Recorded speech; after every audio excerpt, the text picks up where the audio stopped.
Lorsque quelqu'un dort affamé 2 ou 3 jours, il ne réfléchit plus. Mais on peut également vous rétorquer qu'il n'y a pas que le riz dans la vie.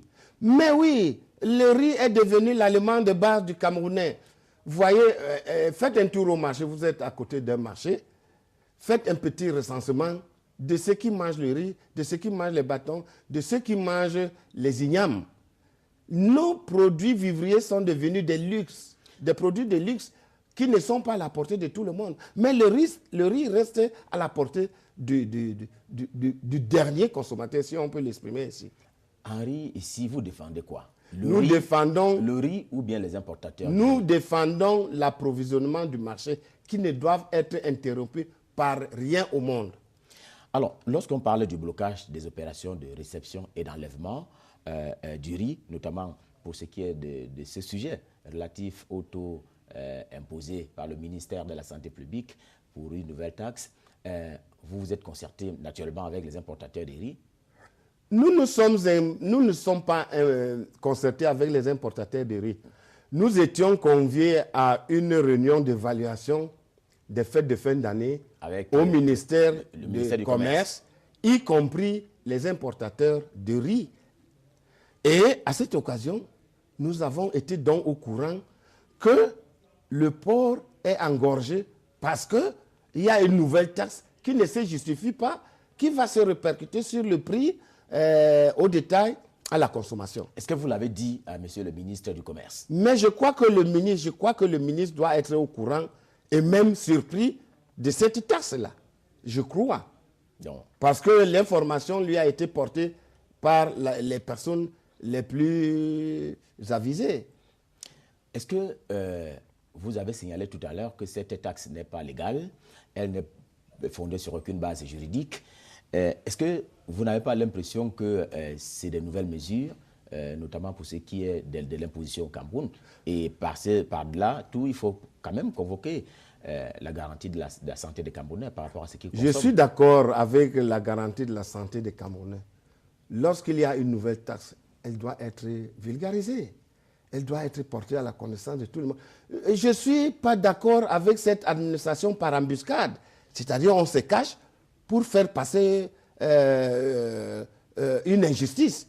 Non, nous avons vérifié dans la nouvelle loi de finances 2014, cette taxe n'existe pas. J'en venais justement. Oui, parce que toutes les taxes doivent être prévues par la loi de finances. Nous sommes dans un état de droit, nous sommes dans un état organisé. Personne ne peut se lever un matin et imposer une taxe qui ne se justifie pas. Au lendemain, et surtout que cette taxe aurait des répercussions sur les revenus des citoyens. Au lendemain des émeutes de février 2008, on avait dit que c'était les émeutes de la faim. Paul Biya a pris une ordonnance le 7 mars. Est-ce que parmi les éléments, les produits qui sont exclus de ce champ de prise en compte des taxes, il y a le riz? Il y a le riz, et même dans cette ordonnance, le riz même a cessé d'être un aliment de grande consommation, mais est devenu un aliment essentiel. Essentiel, ça veut dire que c'est un aliment social sur lequel on doit prendre toutes les précautions possibles et faire attention, soit à sa distribution, soit à son prix, parce qu'il est consommé par la plus grande masse de nos populations. Je rappelle que vous parlez davantage du riz en provenance tantôt de la Thaïlande, tantôt du Vietnam. Oui, mais écoutez, en l'absence d'une production locale, le Cameroun va fatalement continuer à importer de Thaïlande, de Chine, de l'Inde, ainsi de suite. Mais pour ne pas affamer ces populations. Dans ce concert de lutte pour la protection du consommateur, vous n'évoquez pas une espèce de contradiction qui existe entre les départements ministériels. Vous semblez dire tout bien au ministre du Commerce et beaucoup moins au ministre de la Santé publique. Non, écoutez, nous ne disons pas du bien du ministre du Commerce et du mal du ministre de la Santé publique. Mais nous connaissons les activités du ministre du Commerce. C'est pourquoi nous en parlons avec autorité. Pour le ministre de la Santé publique, nous n'avons jamais été associés à aucune de ces activités. C'est cela le problème? Peut-être c'est le problème. Simplement parce que vous n'avez pas été associé? Non, parce que si cette taxe est là aujourd'hui, elle devait faire au moins le consensus de l'ensemble des acteurs qui sont sur le terrain, dont nous. les organisations de protection des consommateurs. Nous ne sommes pas nés de la dernière pluie. Nous devons être les premiers à être avertis. Attention, il y aura une nouvelle taxe qui va frapper tel et tel aliment de base.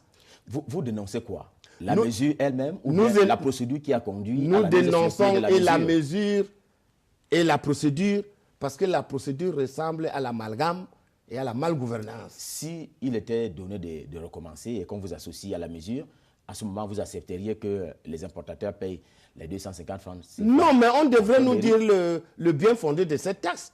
Elle servirait à quoi? Elle servirait à quoi? Parce que l'inspection phytosanitaire, on nous a dit à quoi ça devait servir. Pour les analyses de la Nord, nous sommes conscients ce que ça devait servir. Mais cette taxe devrait servir à quoi? Hein? Parce que nous devons connaître pourquoi elle est imposée parce que c'est nous qui la payons en définitive. Vous voyez que dans l'ordonnance présidentielle, le président de la République a dit que le riz importé est des taxes, de toutes taxes. Toutes taxes. Aujourd'hui, en 2014, le ministre de la Santé impose une nouvelle taxe sur le riz. Alors, on ne comprend pas ces contradictions, ces amalgames. Je crois que le président de la République avait raison de dénoncer son gouvernement et son administration comme étant responsable de la décroissance du Cameroun. Et le ministère du Commerce n'est pas concerné? Je crois que le ministre du Commerce est concerné dans certains domaines. Peut-être celui-là, il n'est pas concerné. Alors, vous êtes sans cesse en train de rappeler que l'État a renoncé à cette activité fiscale sur l'importation de certains produits. En même temps, vous dites que vous acceptez la taxe phytosanitaire. Non, écoutez, pour pouvoir remettre cette taxe phytosanitaire, nous avons pensé que cette taxe participait à la qualité des produits qui entrent dans notre... Ce que recherche par ailleurs le ministre de la Santé publique. Nous ne connaissons pas, parce qu'on parle d'une taxe de vérification sanitaire. On ne comprend pas cette vérification sanitaire. Elle commence où? Elle se termine où? Quels sont ses aboutissants? Nous devrions connaître. Hein, c'est pour cela que nous dénonçons la taxe, la procédure et la manière de la percevoir. La suite des événements, c'est quoi? La suite des événements, c'est que les importateurs refusent de payer cette taxe et le riz ne sera pas débarqué. Et la suite, il y aura pénurie de riz. Et lorsqu'il y a pénurie de riz, il y a grogne sociale parce que les gens sont affamés. Mais si, à ce moment précis, le ministre de la Santé publique décidait de retirer les choses et reprendre de plus belles. Mais il devrait absolument renoncer à cette taxe qui ne se repose absolument sur aucune base juridique. Il a l'obligation de renoncer, sinon il est responsable de la situation qui va arriver. À partir de quel moment est-ce que vous avez cessé les activités de réception et d'enlèvement du riz au port autonome de Douala? Ce n'est pas nous qui enlevons le riz. Je parle des importateurs. Qui vous parlez les importateurs ont même beaucoup de problèmes avec le port de Douala actuellement, parce que le tirant d'eau n'est pas réalisé. Il y a des bateaux... On parlait du riz, et je vous posais la question de savoir depuis quand ces opérations d'enlèvement et de réception ont été stoppées, s'agissant du riz, en rapport avec la décision du ministre de la Santé. Je voulais revenir en amont, monsieur Sono, pour vous dire que d'abord, les importateurs ont eu beaucoup de problèmes avec les bateaux qui restent à la bouée pendant plusieurs jours, de 1 à 30 jours. Et chaque jour qui passe, ils ont une pénalité de 8 000 €. Et c'est en rapport avec les questions de santé? Non, ça c'est en rapport avec les problèmes d'infrastructure du port autonome de Douala qui n'est plus performant. Mais pour répondre justement à votre question, je crois que cette question relèverait des importateurs eux-mêmes. Mais à ce que nous sachions, parce que nous sommes en relation étroite avec eux, je crois que l'enlèvement, enfin le débarquement des cargaisons de riz remonte aujourd'hui à 3 semaines. Ça fait 3 semaines qu'il n'y a pas eu des opérations d'enlèvement de riz? Je crois. Et ça devrait se poursuivre. Nous ne sommes pas formels, mais nous pensons que c'est dans ces délais-là. Et ce sera ainsi jusqu'à ce que le ministre retire.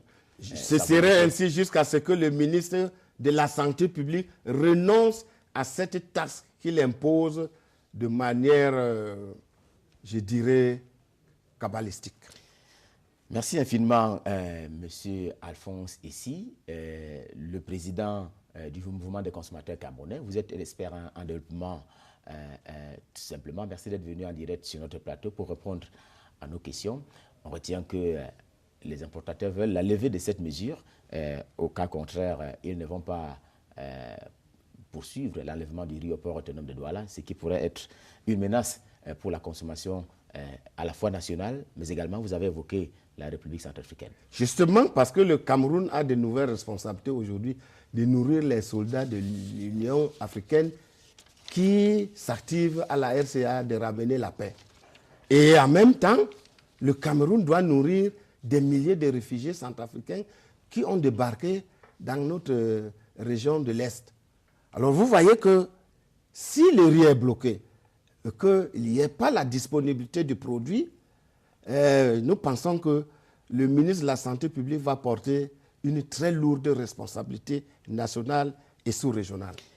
Merci d'être venu sur ce plateau. Mesdames et messieurs, et merci infiniment également de nous avoir suivis. C'était un jour d'événement à demain 11h. Et d'ici à là, restez en compagnie des programmes de Canal 2 International.